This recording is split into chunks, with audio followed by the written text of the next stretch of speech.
Class 12 Food and Nutrition, Chapter number 2. Hello students, I'm your food and nutrition teacher Sukanya ma'am, assistant teacher of Barakpur Senate Public Higher Secondary School. Today I will discuss the remaining part of the chapter Digestion and Absorption. So this is your part 2 video of the chapter 2.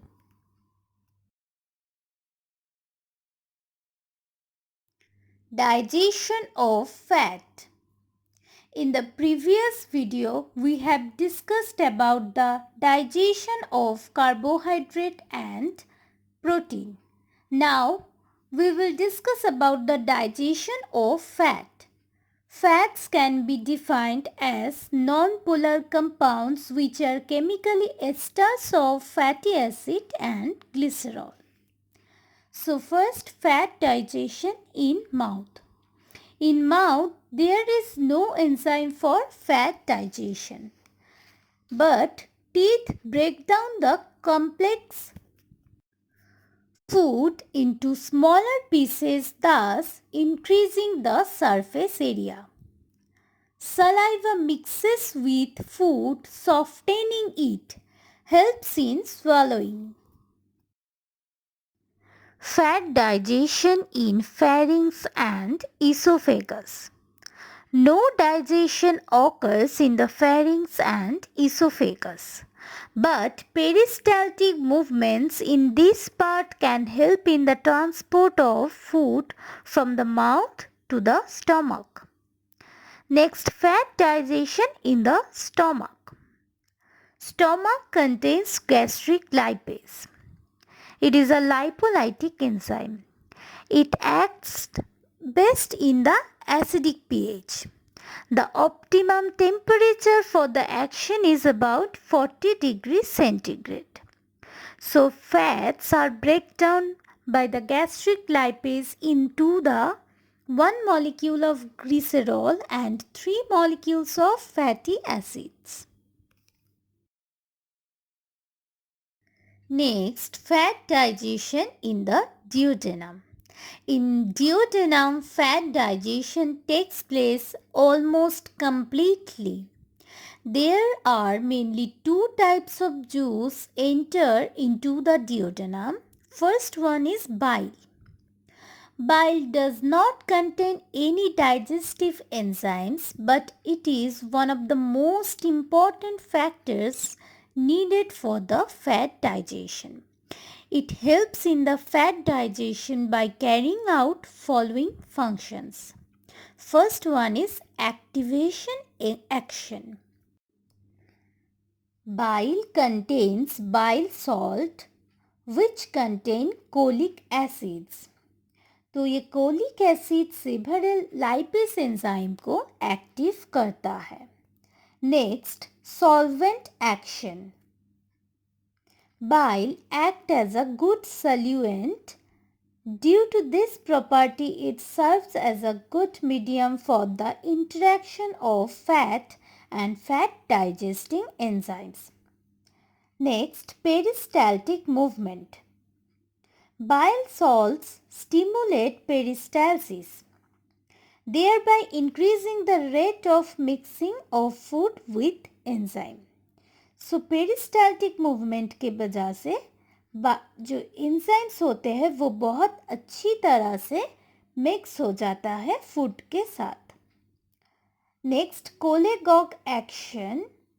Bile act as its own stimulant. This helps in better fat digestion due to increase in the secretion of bile. Next, maintenance of pH. Bile has an alkaline pH which helps to maintain the pH of the duodenum for maximum enzymatic action. Pancreatic juice. Fat digestion mainly carried out by pancreatic lipase or trypsin. It can act on both lower and higher fats. Pancreatic juice also contains enzymes like phospholipase and cholesterol esterase.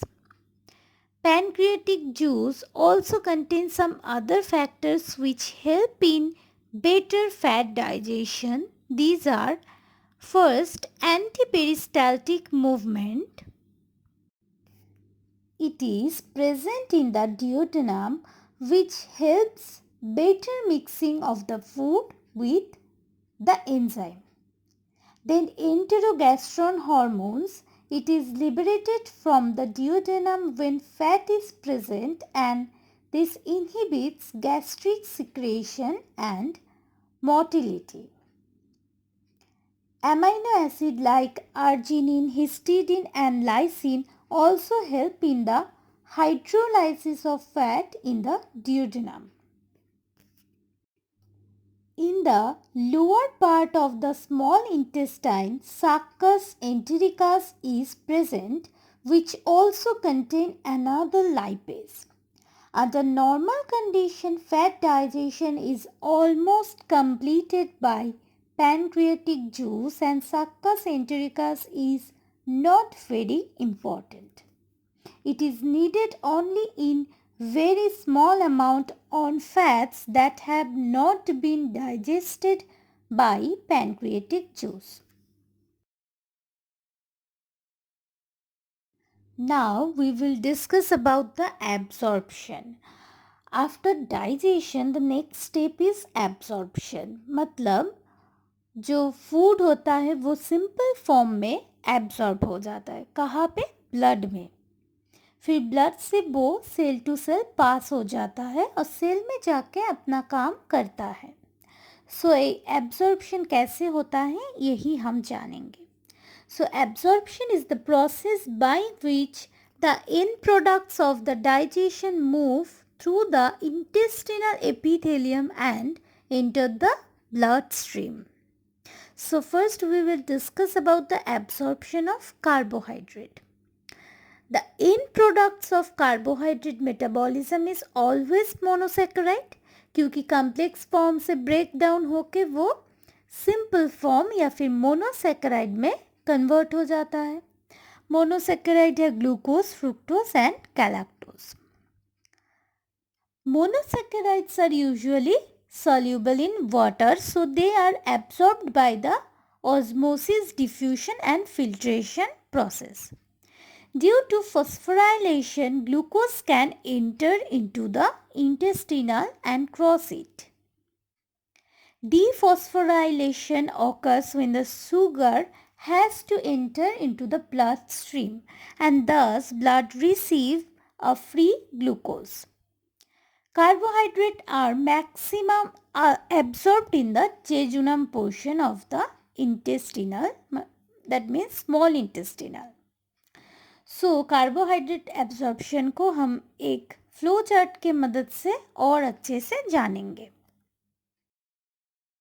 Diagram representing absorption of carbohydrate. तो जैसे कि मैंने पहले ही बताया था, हम जो भी चीज़ खाते हैं वो मैक्सिमम कॉम्प्लेक्स फॉर्म में रहता है एंड वो कॉम्प्लेक्स फॉर्म से आफ्टर डाइजेशन सिंपल फॉर्म में कन्वर्ट हो जाता है. तो ग्लूकोज एक कार्बोहाइड्रेट का सिंपल फॉर्म है, एक मोनोसैकेराइड है. तो ग्लूकोज ऐसे ही एपिथेलियम सेल में एंटर नहीं कर पाता, तो उसके साथ एक फॉस्फेट ग्रुप जुड़ जाता है और वो फॉस्फोराइलेटेड हो जाता है. तो after that glucose will be converted to glucose phosphate. तो इस काम में मदद करता है फॉस्फोकाइनेज, एक एंजाइम. सो ग्लूकोज फॉस्फेट बन के इंटेस्टिनल एपिथेलियम सेल में घुस जाता है और उसके बाद वो जब ब्लड में एंटर करता है तो वो सिंपल ग्लूकोज फॉर्म में एंटर करता है. फॉस्फेट ग्रुप तब ग्लूकोज मॉलिक्यूल से अलग हो जाता है. सो सिंपल फॉर्म जो है ग्लूकोज का वो ब्लड में एंटर कर जाता है और after that glucose cell to cell transport हो जाता है और किसी सेल में ये एनर्जी प्रोडक्शन में लगता है और किसी ब्लड में ग्लूकोज का लेवल को नॉर्मल करता है और किसी जगह पे कभी कभी अगर ब्लड में ग्लूकोज का लेवल हायर हो जाए तो वो स्टोर हो जाता है in the form of glycogen. Now, absorption of protein. Protein absorption is a comparatively more complicated process. Protein digestion can take place by following steps. Amino acids are carried out by passive diffusion mostly. Very small amount of amino acids are able to cross the intestinal epithelium directly. Protein absorption is somewhat completed in the ileum and other parts of the intestine. Amino acids are carried out to different cells where they are used up for various types of functions like synthesis of enzyme, hormones, antibody production, etc. Now, diagrammatic representation of absorption of protein. Dietary protein will be converted to peptides or amino acids after digestion, and this will enter to the intestinal epithelium directly or by passive diffusion. Then the peptides will enter to the bloodstream by crossing the border, and after that it will enter to the different cells by diffusion and other methods. Absorption of fat. Fat digestion and absorption takes place after hydrolysis of triglyceride into fatty acid and glycerol. Muscles are produced with three major components, that is bile salt, monoglyceride and fatty acid. These are combined with phospholipid. During the absorption, bile salts of muscles being insoluble in the cell membrane are not absorbed. During transport through epithelium cell, fatty acid and monoglyceride are resynthesized to triglycerides. This occurs in the smooth endoplasmic reticulum. Within this organelle, the resynthesized fat aggregates into the small droplets along with amphipathic proteins. The droplets are known as chylomicrons. Chylomicrons are released from the epithelium cell, pass into the lacteal and lymphatic capillaries.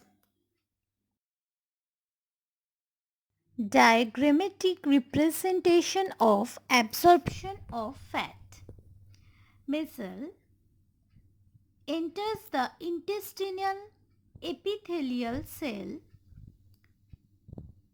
where it is reconverted to triglyceride in the endoplasmic reticulum. Then it will be converted to chylomicron as I have explained in the previous slide. The chylomicron then enter to the lacteals and lymphatic capillaries.